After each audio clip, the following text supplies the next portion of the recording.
Министерот за животна средина ќе консултира правни експерти за да види дали може со закон да се забрани увозот на отпад, бидејќи ако Македонија забрани увоз, тогаш може да добие забрана да извезува. Од Министерството дополнително велат дека согласно постојните закони, во земјава е дозволен увозот единствено на отпад што може безбедно да се преработи, без опасност од загрозување на животната средина. Увоз на отпад заради складирање и депонирање не е дозволен, тврдат надлежните. Имаме договор кој што е во согласност со меѓународните договори, меѓународната заедница. Овој договор нас не дозволува да увезуваме и да извезуваме отпад.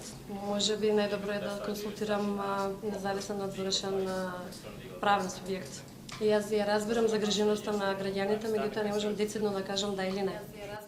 Од владеачката СДСМ пак велат дека ќе го поддржат законот за забрана за увоз на отпад.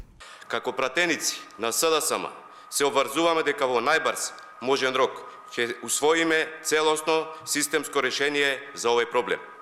Тоа решение ќе ги опфати сите аспекти на управување со отпадот и нема да го загрози процесот на извоз на опасниот токсичен отпад во нашата држава. Од Министерството дополнително соопштија дека примероците од запрената пратка на Богородица на десетина камиони со отпад од Италија, чија крајна дестинација била цементарница Усија, која поседува дозвола за користење на РДФ отпад како алтернативно гориво, се испратени на испитување во Естонија и откако ќе ги добијат, ќе ги соопштат резултатите во јавноста.